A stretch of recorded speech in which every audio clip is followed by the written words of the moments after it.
और असत्य की लड़ाई का अंत हो गया।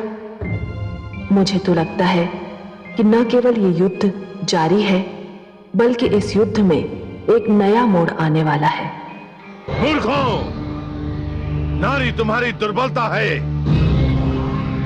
और जो सुंदरता पर मोहित होकर अपना लक्ष्य भूल जाते हैं, वे जीवन में कुछ नहीं कर सकते। तुमने मेरे सारे किए कराए पर पानी फेर दिया। अब तुम देवताओं का कुछ नहीं बिगाड़ पाओगे। वो अमर हो चुके हैं, अमर। ठहर जाइए। कौन है आप लोग? हम ब्रह्मपुत्र सनकादिक ऋषि हैं। मेरा नाम सत है। यह है सनंदन, सनत और शौनक। अपने आने का उद्देश्य बताइए। प्रभु के द्वार पर आने का उद्देश्य प्रभु के दर्शन की इच्छा के अतिरिक्त और क्या हो सकता है द्वारपालो? आप अभी उनसे नहीं मिल सकते। क्यों नहीं मिल सकते द्वारपालो? प्रभु अभी विश्राम कर रहे हैं। कैसी बातें करते हो द्वारपाल? ईश्वर और विश्राम? ईश्वर कभी विश्राम नहीं करते। यदि ईश्वर विश्राम करने लगे तो सृष्टि का सारा काम ठप हो जाएगा। तुम हमें जाने दो। विचित्र प्राणी हैं आप। एक बार आपसे कह दिया कि आप अभी उनसे नहीं मिल सकते, तो आप लौट क्यों नहीं जाते? हे द्वारपालो, हम तुमसे विनती करते हैं कि हमें अपने लक्ष्मी नारायण के दर्शन के लिए भीतर जाने दो। हम बहुत दूर से उनके दर्शन को आए हैं। एक बार कह दिया कि अभी आप उनके पास नहीं जा सकते, तो फिर हट क्यों कर रहे हैं? हे द्वारपालो, पथ का विमान अच्छा नहीं होता, चाहे वो पथ कितना भी ऊंचा हो। तुम तो एक द्वारपाल का छोटा सा पथ पाकर इतराने लगे। तुमने अपने अभिमान में आकर हमारी राह रोकी, हमें अपने प्रभु से मिलने नहीं दिया। तुम्हें इसका दंड मिलेगा। हम तुम्हें शाप देते हैं। जाओ, तुम दोनों राक्षस बन जाओ।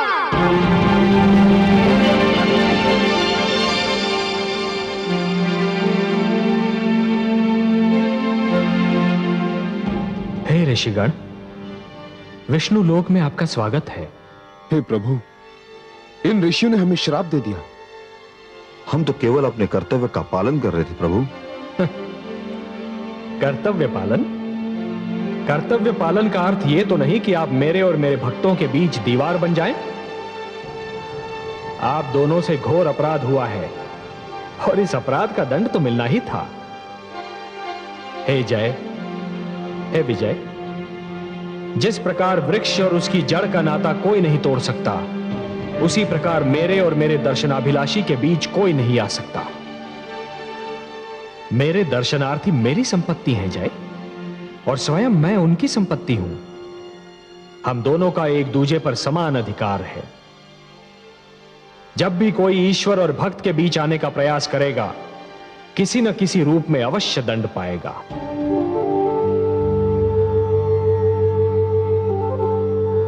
हे ऋषिगण, आपको विष्णु लोक में जो कष्ट हुआ, उसके लिए मैं स्वयं आपसे क्षमा मांगता हूं।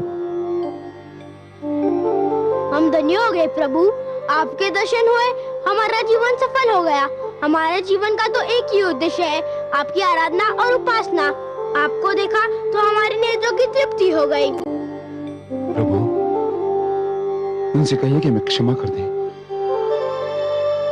हे सर्वेश्वर, हमें इनके शाप से मुक्ति दिलाइए। नहीं विजय, यह नहीं हो सकता। ऋषि का शाप धनुष से निकला हुआ बाण होता है। उसे न रोका जा सकता है और ना ही वो लौट सकता है। हे ऋषिगण, मैं आपसे यह तो नहीं कह सकता कि आप इन दोनों को अपने श्राप से मुक्त कर दीजिए। इन मूर्खों से जो भूल हुई है उसके लिए वो दंड के पात्र तो हैं, पर इन्हें यह तो बताइए कि इन्हें यह दंड कब तक भोगना होगा। क्या आपके श्राप से मुक्ति पाने का कोई मार्ग नहीं है? हाँ है। हे सर्वेश्वर, हमारे शाप से मुक्ति पाने का एक ही मार्ग है। आपके द्वारपाल जय और विजय को हमारे शाप के कारण 3 बार राक्षस योनि में जन्म लेना होगा और तीनों बार आपसे वैर करना होगा, और वो तीनों जन्मों में आपके हाथों मृत्यु प्राप्त करनी होगी। पहले जन्म में जय और विजय हिरण्याक्ष और हिरण्यकशिपु बनकर जन्मेंगे और आपके हाथों मर जाएंगे।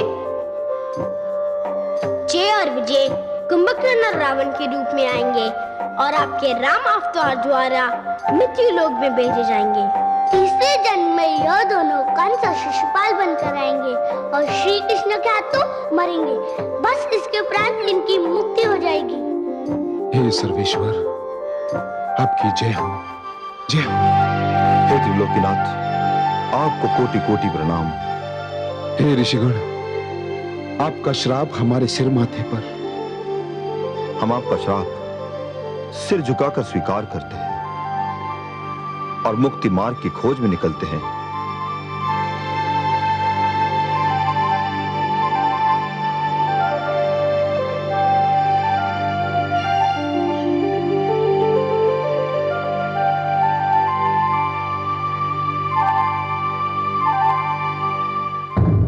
मैं मां हूं, धरती मां। सनकादिक ऋषियों के शाप ने जय और विजय को विष्णुलोक छोड़ने पर विवश कर दिया। उन्हें यह शाप केवल इसलिए मिला कि उन्हें अपने पद पर अभिमान हो गया था। वे समझने लगे थे कि श्री विष्णु के द्वारपाल जैसा पद पाकर वे अब ऋषियों और देवताओं से भी अधिक महान हो गए हैं। अपने पद पर अभिमान करना और पद का अनुचित प्रयोग करना हर युग में दंड के योग्य अपराध रहेगा। सनकादिक ऋषियों का शाप पहली बार उस समय रंग लाया जब जय ने कश्यप ऋषि की पत्नी दिति के गर्भ से असुरराज हिरण्याक्ष और विजय ने उसके अनुज हिरण्यकशिपु के रूप में जन्म लिया। ये दोनों भाई बहुत बलवान, बहुत शक्तिशाली, बहुत घमंडी, बहुत क्रोधी और क्रूर थे, पर एक दूसरे पर निछावर थे।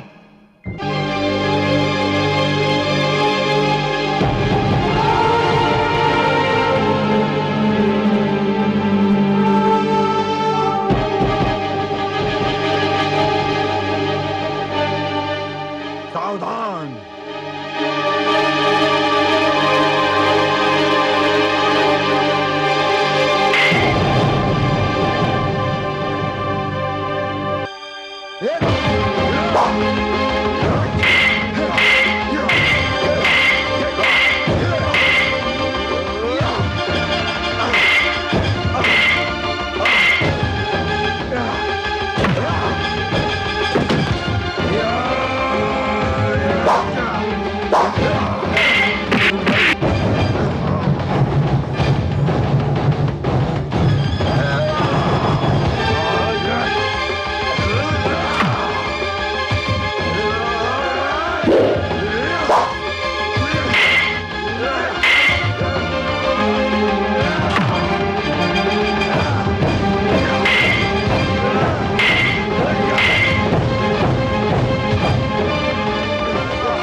मैं देख रहा था कि मेरा भ्राता कितना बलवान है। मुझे तुम पे गर्व है हिरण्यकशिपु। तुम केवल मेरे भ्राता ही नहीं, मेरा दाहिना हाथ भी हो। भ्राता श्री, मैं जो भी हूं आप ही के कारण हूं। मेरे मन में आपके लिए आदर ही आदर, स्नेह ही स्नेह है। भ्राता श्री, हम दोनों मिलकर तीनों लोकों को जीत सकते हैं। तुम कहते हो तो मैं तुम्हें तीनों लोक जीत कर दिखा दूं हिरण्यकशिपु।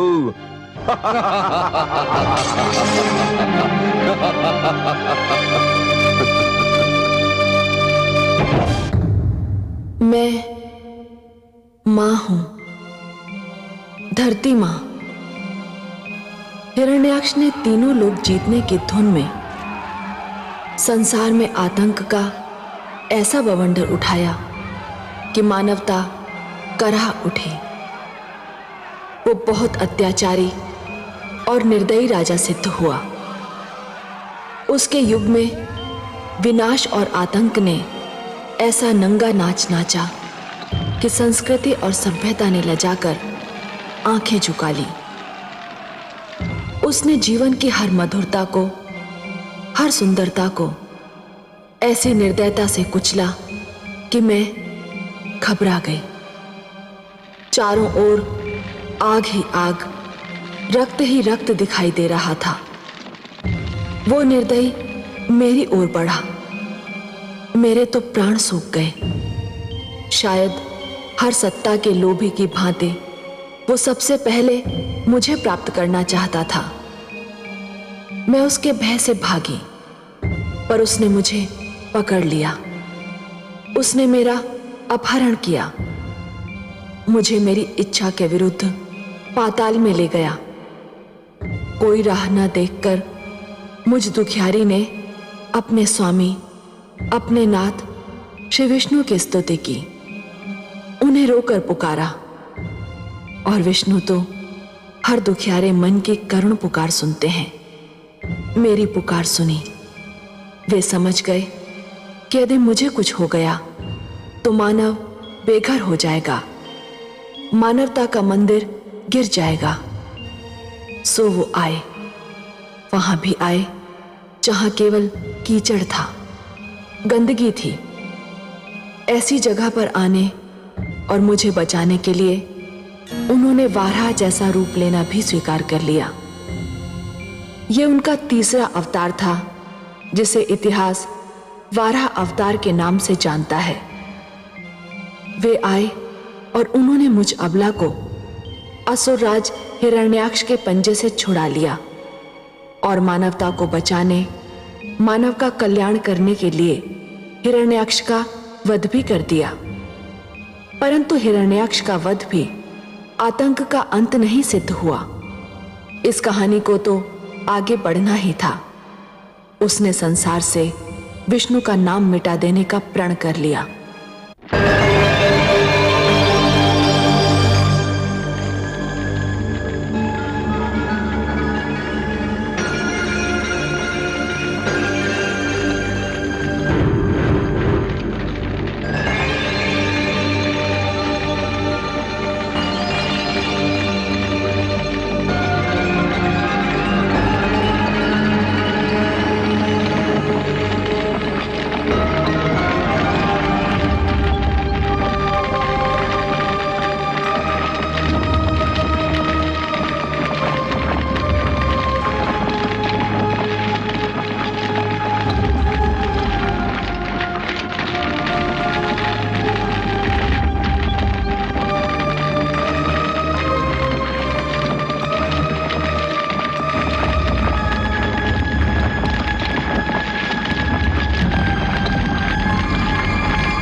शेषनाग शैया पर विश्राम करते विष्णु,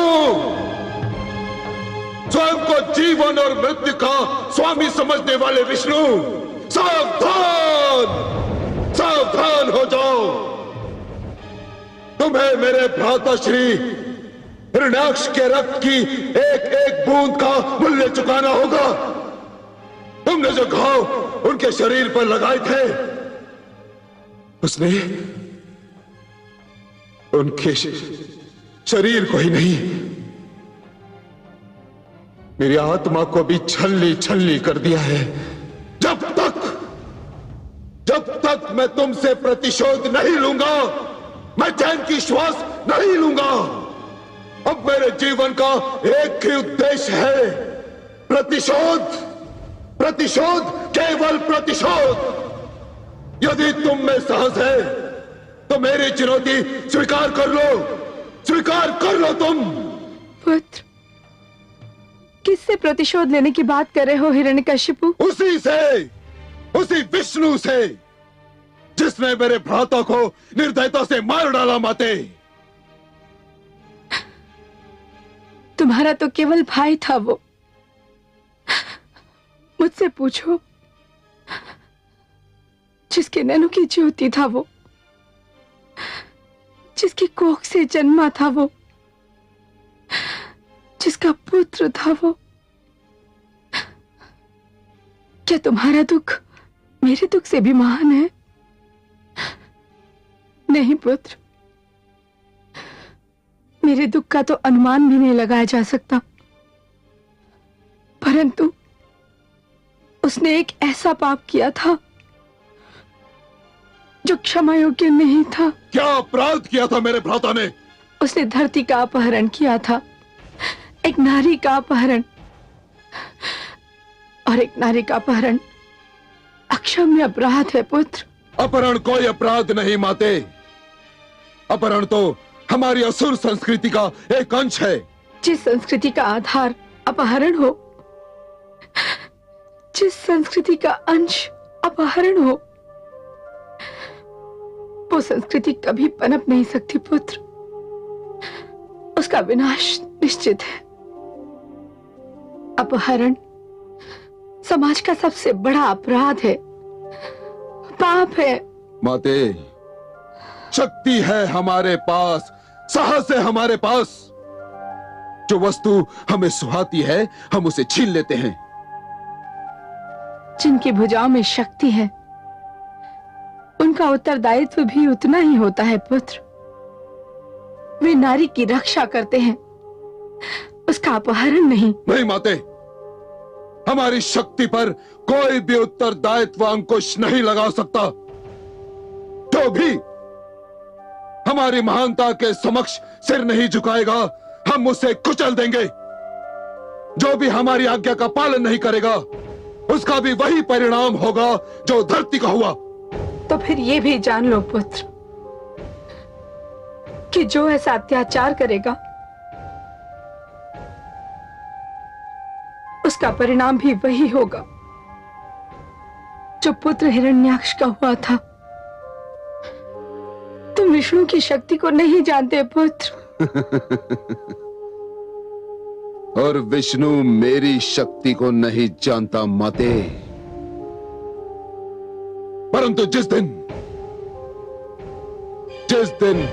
मैं उसे उसकी शेष शैया से नीचे घसीट लूंगा, उसके सिंहासन को डामाडोल कर दूंगा, उस अभिमानी से उसकी सारी शक्ति और देवताओं से उनका प्रताप छीन लूंगा। उस दिन माते, उस दिन वो मेरी शक्ति जान लेगा, भली भांति जान लेगा। ऐसा मत कहो पुत्र, ऐसा मत कहो।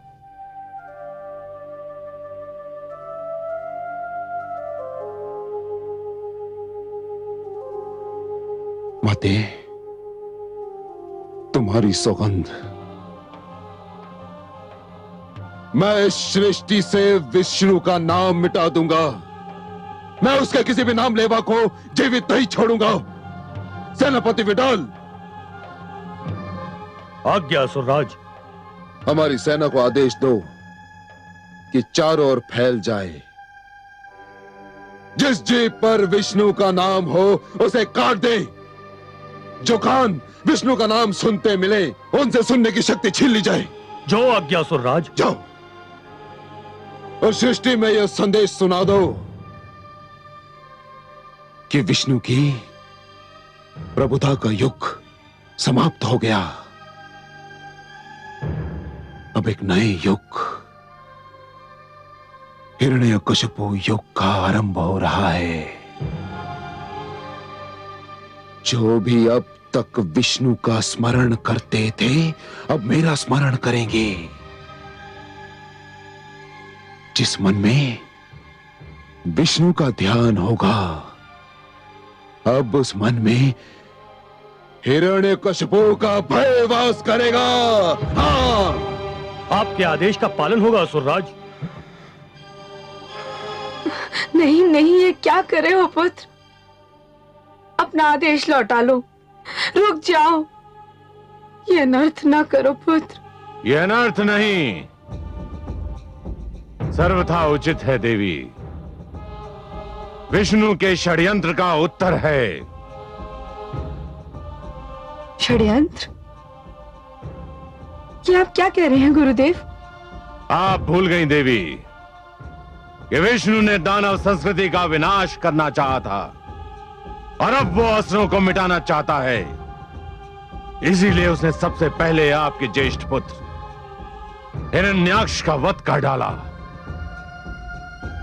तो आपने उसे जीवित कर दिया होता। आपके पास तो संजीवनी मंत्र था। मैं जीवित कर देता, मैं अवश्य जीवित कर देता आपके पुत्र को, परंतु उसे विष्णु ने स्वयं मारा था और जिसे विष्णु स्वयं मार डाले उसे पुनर्जीवित करना असंभव है। मुझे खेद है देवी कि मैं आपके पुत्र हिरण्याक्ष को पुनः जीवित करने में असमर्थ रहा। हे शिष्य, तुमने जो भी किया उचित किया, पर इससे केवल विष्णु को स्मरण करने वालों का ही सर्वनाश होगा। विष्णु का कुछ नहीं बिगड़ेगा। गुरुदेव, ये तो मेरे अभियान का पहला चरण है।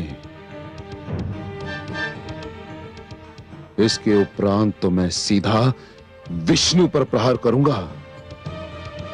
बहुत चतुर है विष्णु, बहुत शक्तिशाली भी। उससे टक्कर लेने के लिए तुम्हें अपार शक्ति की आवश्यकता होगी। वो ज्वाला है, तुम्हें ज्वालामुखी बनना होगा।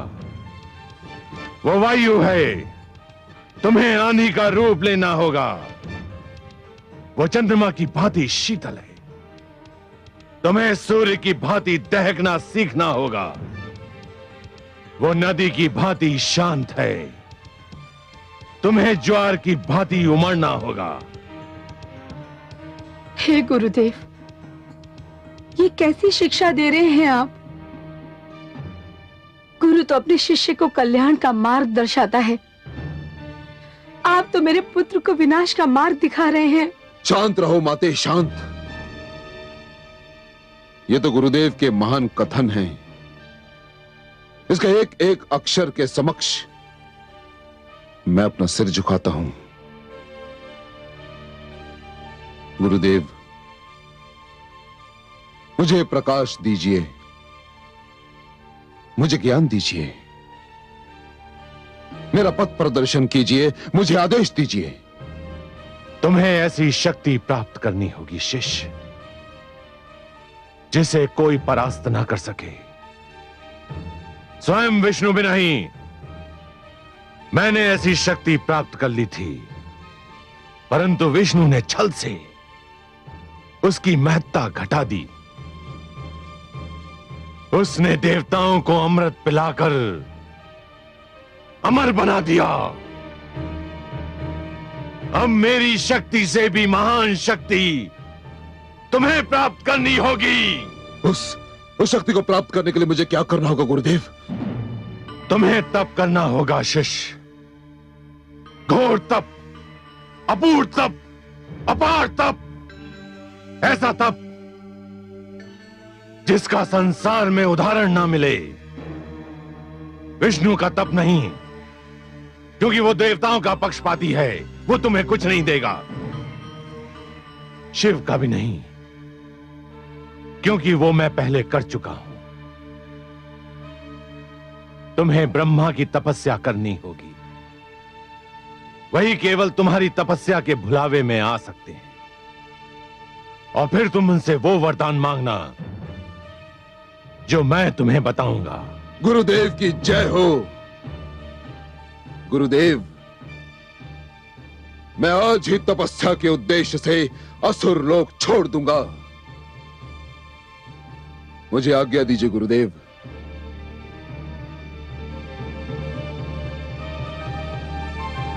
प्रणाम माते।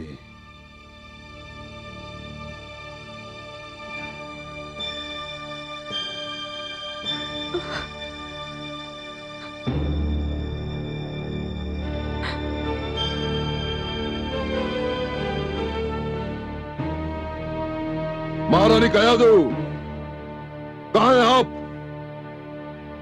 महारानी कयादू,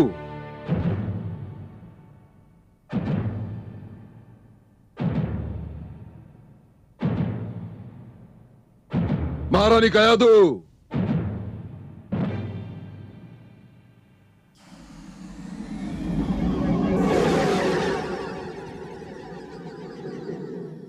महारानी कयादू,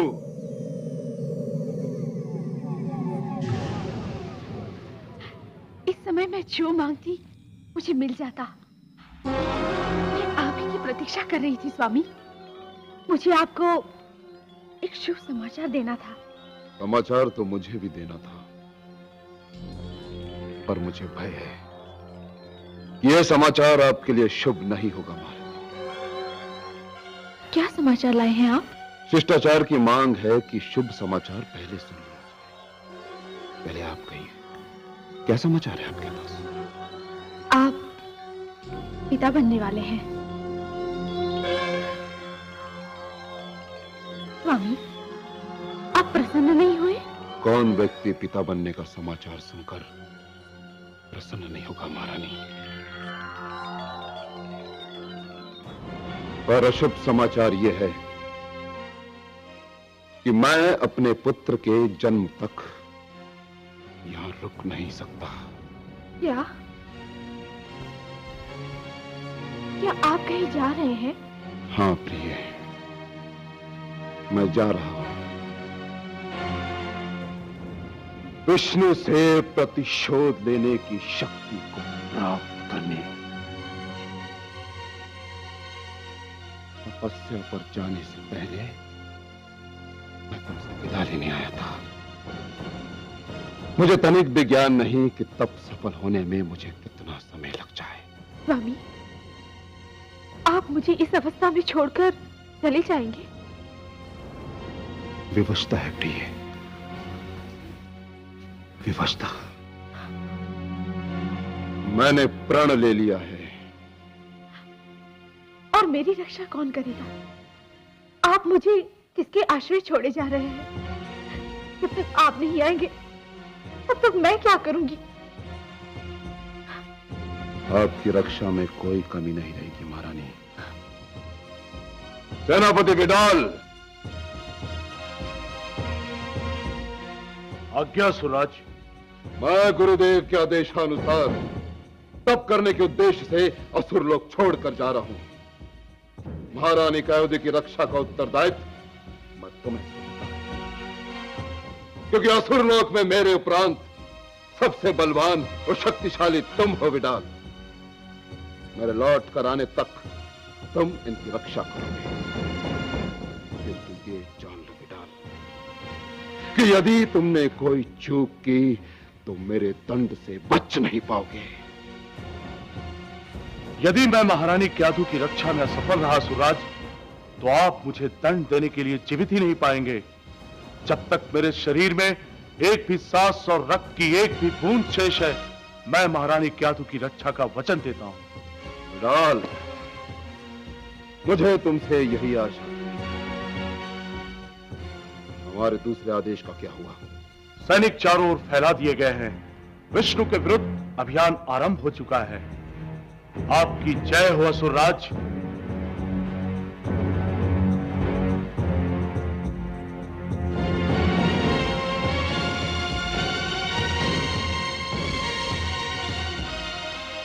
अब मुझे निश्चिंत होकर विदा करो प्रिय। जब मैं लौट कर आऊंगा तो मेरे पास इतनी शक्ति होगी कि कोई मेरे परिवार की ओर आंख उठाकर देखने का साहस भी नहीं करेगा। मुझे विदा करो।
ठहरो, कहां जा रहे हो?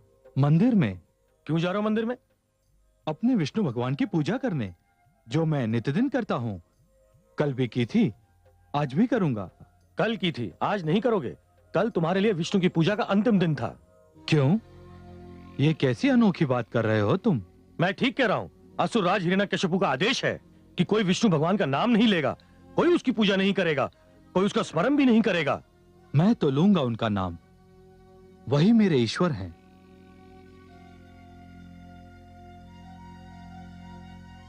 ठहरो, तुम अंदर नहीं जा सकते।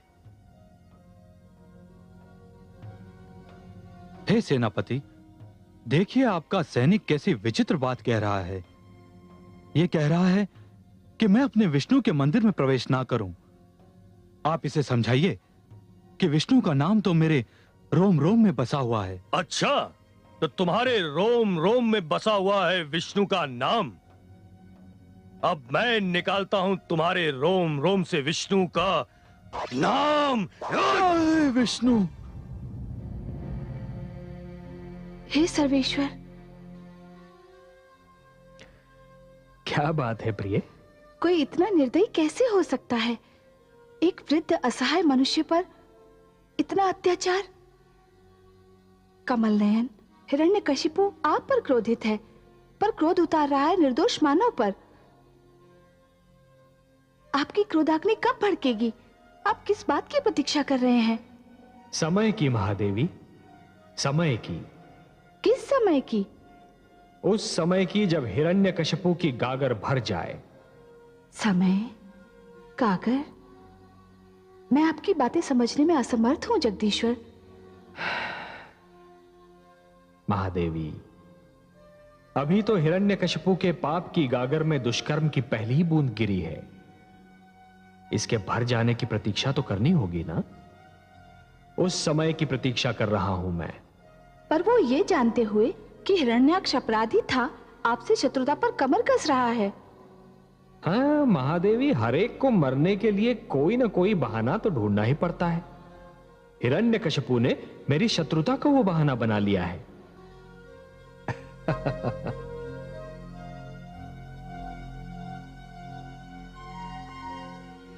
हे देवगण, हिरण्यकशिपु ने श्री विष्णु के विरुद्ध अभियान आरंभ कर दिया है। हमें चुप नहीं बैठना चाहिए। परंतु देवेंद्र, हिरण्यकशिपु भला हमारे भगवान विष्णु का क्या बिगाड़ सकता है? राई कभी पर्वत के सामने टिक नहीं सकती देवराज।